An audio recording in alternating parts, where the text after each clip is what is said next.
என்னடா புது கோவிலை பற்றியும் அதனுடைய சிறப்பு அம்சங்களை பற்றியும் சொல்கிறேன்னு சொல்லிட்டு பாரிஸ் ஆஃபீஸில் வந்து உக்காந்துருக்குன்னு நினைக்கிறீங்களா? ஒரு வரலாறு உருவாகணும்னா திட்டமிடுதலும் செதுக்குதலும் ரொம்ப முக்கியம்.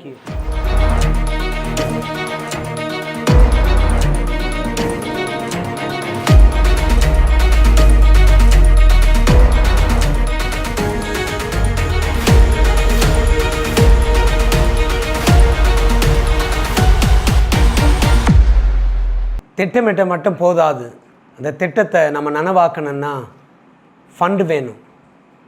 2019 மே மாதம் 26 இந்த பங்கினுடைய புதிய பங்கு தந்தையாக நான் பொறுப்பெடுத்தப்போ என் கையில் கொடுக்கப்பட்ட கட்டுமான பணிக்கான தொகை 96,04,568 ரூபாய். இவ்வளோ பெரிய ஆலயத்தை நம்ம கட்டி எழுப்பணும் அப்படின்னு சொன்னால் மேற்குறிப்பிட்ட அந்த தொகை மட்டுமே போதாது.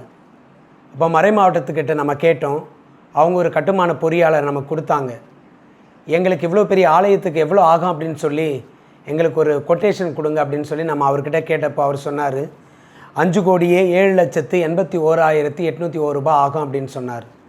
நாமக்கிட்ட இருக்கிறது வெறும் 96 லட்சம் மிச்சம், ஆனால் கொடுத்துருக்கிறது ஒரு மிகப்பெரிய தொகை. அப்போ இந்த தொகையை நம்ம பாதியாவது சேர்த்தா தான் இந்த பணிகளை நம்ம தொடர முடியும்.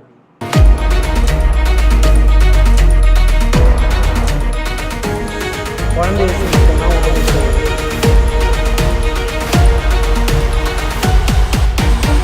2022 ஏப்ரல் மாதம் 24 இறை இறக்கத்தின் ஞாயிறு செங்கற்பட்டு ஆயர் மெதகு ஆயர் தந்தை நீதிநாதன் அவர்களுடைய திருக்கரங்களால் புதிய ஆலயத்திற்கான அடிக்கல் நாட்டுதல் திருநிகழ்வு நடைபெற்றது. 2022 ஆகஸ்ட் மாதம் 7 மாதத்தினுடைய முதல் புதன்கிழமை மொத்த ஆலய கட்டுமான பணிகளையும் புனித சூசியப்பருடைய மேலான பரிந்துரையில் ஒப்பு கொடுத்து ஆரம்பித்தோம்.